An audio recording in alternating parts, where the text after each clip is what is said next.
Are you stuck with a decision? Left path, right path, stick, twist.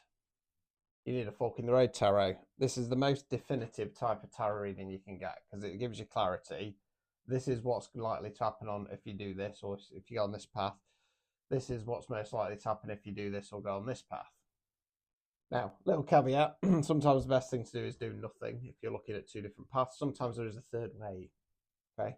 Might not be clear. If you want a personalised one, go to the link in bio. They're only 18 quid at the moment because they're on winter sale, and they're same day guaranteed. So in most cases, you'll get it in a couple of hours, maximum of 24.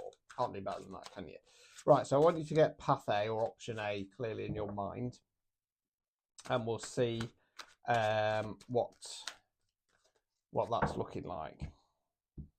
You know, on rare occasions, it's can be a little bit tricky to kind of decide what to do. Right.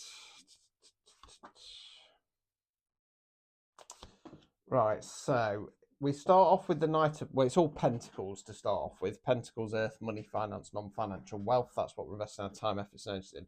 So we start off with the Knight of Pentacles in the reverse, right? So court cards can be an energy within ourselves, can be the energy of somebody else around us. Knights don't have the knowledge or experience of the kings and the queens, more so than the pages, but they're more about forward motion. Now, this knight's coming forward and offering the pentacle. So it talks about either an external offer or pushing forward with something for yourself. It's in the reverse position, so we're talking about holding off. Six of Pentacles in the reverse. So this card's about balance. Coda's arrived.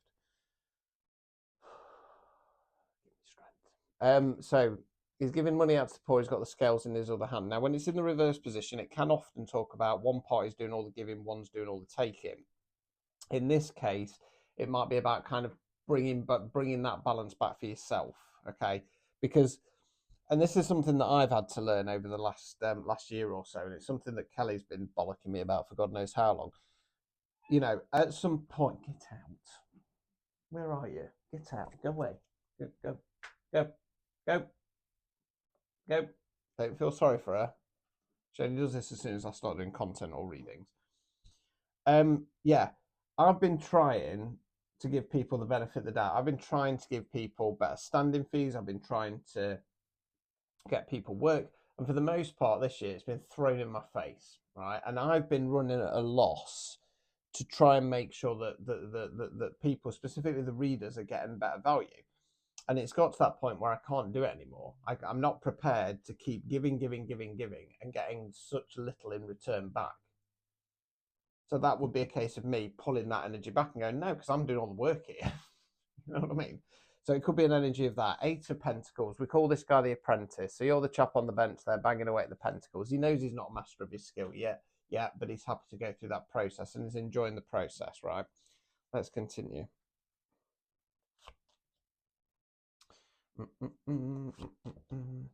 Right, Three of Wands in the reverse, Wands fire action. So this is about going in a new direction. You're the chap there, turns your back on the past, about to take your first steps out into the great unknown. It's in the reverse position, so holding off on doing that.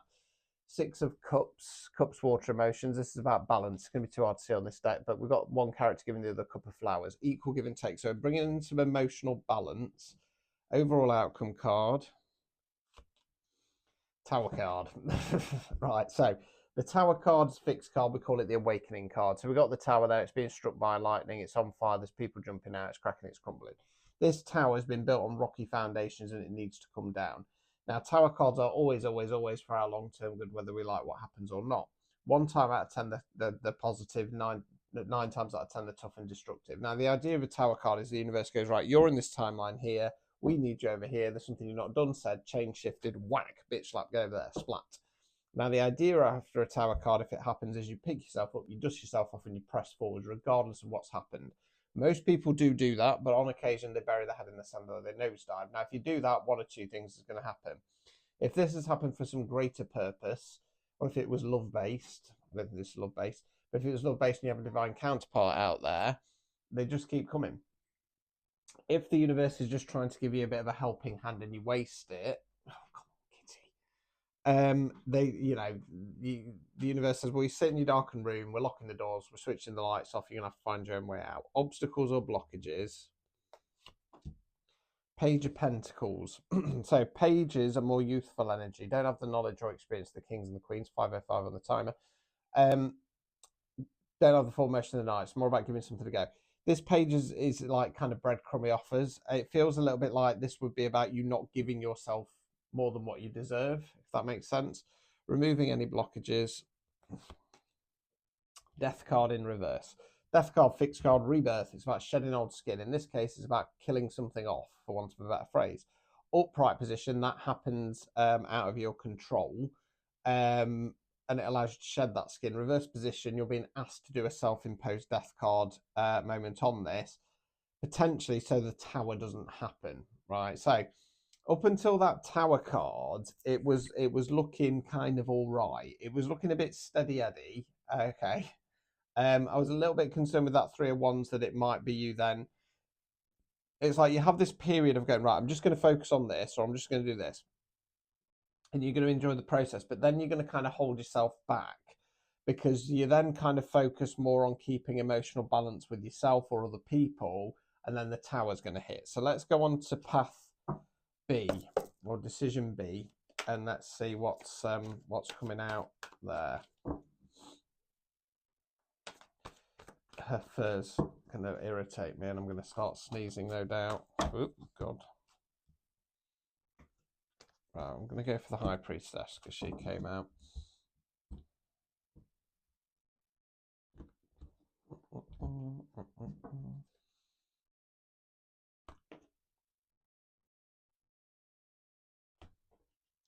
Right, okay, so path B. So we start off with the High Priestess. So the High Priestess is one of the Divine Feminine. She's Divine Feminine on a more spiritual based level. Now, she's about balance, duality. Love and light doesn't work. Sometimes we have to step into that dark divine energy and go, do you know what? I'm boss bitch. I'm not going to let you take advantage of the situation. I'm not going to play nice just because that's what everybody else wants, okay? By doing that, that's going to start breaking some devil energy, devil in the reverse. So the devil card for me talks about either leaning on toxic crutches and vices, or being changed some kind of toxic karmic energy, or potentially in this case, depending on the type of reading, breaking some dark energy that's been looming around you. Now it's in the reverse position, so it's still going to be knocking around, but it's going to start breaking that. King of Swords, swords there where we think words we use. King's masculine energy, Queen's feminine energy. In tarot, we talk about energy, not gender. Can be a man, woman, somebody non-binary. I'm going to say the King of Swords is within you, okay, at the moment. Might change my mind. King of Swords is how I describe my reading style. Blunt, direct, to the point, here to tell you what you need to hear, not what you want to hear. He's not going to mince his words, and it's about stepping into that masculine power, taking control of the situation, verbalizing things when people come at you, right? Let's continue.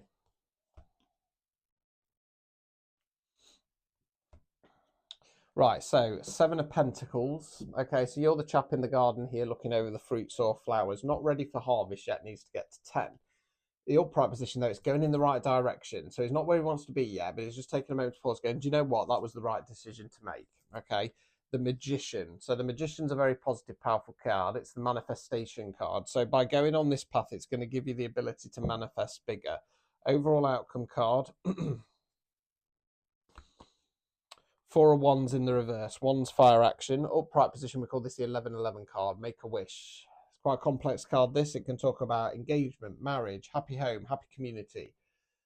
Easiest way to describe this is, whereas the Magician's the manifestation card, so we're magicking it in, the 4 of Wands is more tangible goals and dreams that we can work towards. That's in the reverse position. Now, what it feels like is that by going on this path, it is going to be the better path, because it's going to be about breaking some old energy. I do feel that is about upsetting some kind of community element. It's going to piss people off. Well, so be it. So be it. You know what I mean? Obstacles or blockages. 9 of Swords. Swords there where we think words we use. So you're the person in bed there, head in the hands, crying. It talks about periods of stress, sleepless nights, anywhere to depression. The swords here represent a ladder, so it's talking about changing the mindset, climbing the ladder, getting out of dodge. So it's about saying don't dip into that negative mindset. I feel like path B is going to be harder because, as we've seen in path A, it's more, it's going to be easier for you. It's going to be more balanced for you, but the universe does not want that. Sorry. Right, final card, removing any blockages, and we'll wrap this up. 3 of Cups, Cups, water, emotions. This is a celebration card. I call it the sisterhood card. It's 3 ladies dancing around with cups in the air. That could be actual sisters, female friends, friends with high feminine energies. Witchcraft terms talking about coven power of 3. This card to me talks about having cheerleaders and supporters. So what this feels like is that, like I say, path A, it would start off all right. It would give you more balance. You'd enjoy the process a bit further, but it would kind of stagnate you. And the universe is like, no, we're not doing that, because by going on this path, it's not giving you the worth that you deserve. Page of Pentacles energy there. By going down path A, it's about standing in that darker divine energy and standing up to dark energies, right? Not being afraid to say your piece, and you'll start to realize for a couple of months or so, actually, I'm not where I'll be yet, but this is actually working. This is going in the right direction. And then you're going to be given that kind of magic. You're going to be given that essence to start making it work. It is going to piss people in your community off. Now, believe you me, I piss people off in my community all the time because I want to do something different and they don't like it. Well, fuck them. Fuck them. If they can't see the hard work and effort that you've put in, if they can't see your vision, that's on them. If they want to sit and stagnate and stick with the status quo and stick with being manipulated, stick with being ripped off, stick with people who aren't going to put the effort in, well, let them. And if they want to get a snot on because you want to do something different and those people haven't been there to back you, that's on them, not on you. So I'd go for path B. Ta-ta.